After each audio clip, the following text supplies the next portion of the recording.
โอเคช่วยให้ข้อมูลเกี่ยวกับตัวคุณเองและงานของคุณและองค์กรของคุณด้วยค่ะสวัสดีค่ะดิฉันนางสาวซื้อณดิสเออุปนายกสมาคมคนพิการภาคใต้ ซึ่งเป็นตัวแทนคนพิการผู้หญิงมุสลิมชายแดนใต้ในการช่วยเหลือพี่น้องขับเคลื่อนในพื้นที่3จังหวัดชายแดนใต้ช่วยเหลือกลุ่มเปราะบางคนพิการที่อยู่ชายขอบในการขับเคลื่อนงานก็คือจะช่วยเหลือทางด้านสิทธิต่างๆของคนพิการในพื้นที่ตามชนกลุ่มน้อยในพื้นที่ของจังหวัดชายแดนก็คือสิ่งที่ขับเคลื่อนที่ผ่านมาก็จะมีการขับเคลื่อนเรื่องการศึกษาก็คือจะผลักดันคนพิการเกี่ยวกับการศึกษาจะส่งไปเรียนที่มูลนิธิพระมหาดไทยที่ชลบุรีแล้วก็อันที่สองก็คือจะผลักดันเรื่องสิ่งอำนวยความสะดวกที่เราสามารถที่จะขอหรือว่าได้รับการบริจาคจากภาครัฐแล้วก็ภาคเอกชนที่ส่งไปให้กับสมาคมคนพิการภาคใต้เพื่อมอบให้กับกลุ่มเปราะบางหรือว่าชนกลุ่มน้อยในพื้นที่ชายขอบของจังหวัดชายแดนใต้จะมีเช่นรถเข็นหรือว่าไม้เท้าแล้วก็ไม้ค้ำยันให้กับกลุ่มเปราะบางในพื้นที่แล้วก็คือ3จะขับเคลื่อนเรื่องการมีงานทำของคนพิการก็คือจะทำเรื่องการฝึกอาชีพเพื่อให้เขาไปประกอบได้จริงที่ผ่านมาก็คือได้รับในการสนับสนุนจากคุณสาวรักษ์ซึ่งอาจจะมีการขับเคลื่อนเรื่องอาชีพก็คือจะมีอาชีพของคนพิการในการประกอบอาหารซึ่งอาจจะมีการอบรมแล้วก็ให้อุปกรณ์เพื่อให้เขาได้ประกอบในพื้นที่ตามบ้านคนพิการชายขอบจริงๆแล้วก็อันที่สองก็คือจะมีการหนุนเสริมเรื่องการเกษตรของคนพิการก็คือจะทำกลุ่มเศรษฐกิจพอเพียงนำร่องในชุมชนเพื่อเป็นตัวอย่างให้คนพิการแล้วก็ภาครัฐแล้วก็ภาคเอกชนให้เขาได้เล็งเห็นว่าคนพิการก็สามารถทำเศรษฐกิจพอเพียงในกลุ่มซึ่งเป็นตัวอย่างให้กับเขาเข้าไปเรียนรู้แล้วก็ศึกษาได้ที่ผ่านมาแล้วก็ในการขับเคลื่อนตอนณปัจจุบันนี้ก็คือสิ่งที่อยากจะให้รัฐช่วยก็คืออยากจะได้ในพื้นที่ก็คือสิ่งอำนวยความสะดวกในการที่ว่าคนพิการชายขอบได้ออกมาสู่สังคมเช่นให้ได้ออกมาสู่เกี่ยวกับการออกของ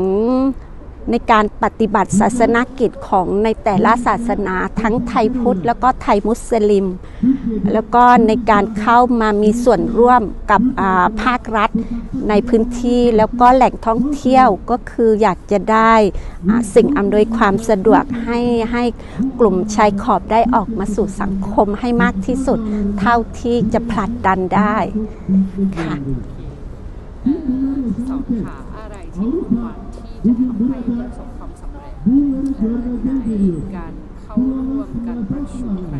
ครั้งนี้ค่ะก็คือความคาดหวังที่ได้มาอบรมกับของ UN นี้นะต้องขอบคุณทาง MRG ที่ได้ให้โอกาสซึ่งเป็นมุสลิมพิการของจังหวัดชายแดนใต้ในนามตัวแทนของชนกลุ่มน้อยมุสลิมพิการซึ่งในสิ่งที่เขาได้พบเจอในพื้นที่ก็คือความยุติธรรมในเรื่องสิทธิต่างๆไม่ว่าจะเป็นสังคมวัฒนธรรมหรือว่าศาสนาที่มันยังเข้าไม่ถึงกับบทบาทของชมกลุ่มน้อยกับกลุ่มที่มันอยู่ชายขอบค่ะแล้วก็ความคาดหวังที่อยากได้รับอยากจะให้UN หรือว่า MRG ช่วยผลักดันให้กับ ชนกลุ่มน้อยได้มีโอกาสเท่าเทียมกับสังคมของทุกประเทศอะค่ะไม่ใช่ว่าทิ้งใครไว้ข้างหลังเหมือนที่ผ่านมา แล้วที่สามค่ะอะไรที่คุณไม่ใช่ มีอะไรที่คุณได้เรียนรู้จากที่นี่ไหมคะ สิ่งที่ได้มาของ UN นี้สิ่งที่ได้เรียนรู้ก็คือได้เรียนรู้ในกระบวนการของชนกลุ่มน้อยในการเรียนรู้สิ่งใหม่ๆที่UN สอนในการช่วยเหลือในการเขาเรียกอะไรนะในการมีส่วนร่วมที่เราจะเรียกร้องสิทธิ์ให้กับชนกลุ่มน้อยในพื้นที่ในการเขียนข้อ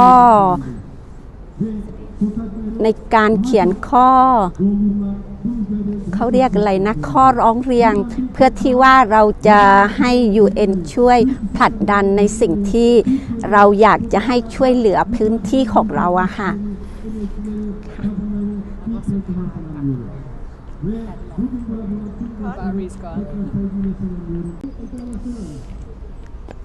อะไรที่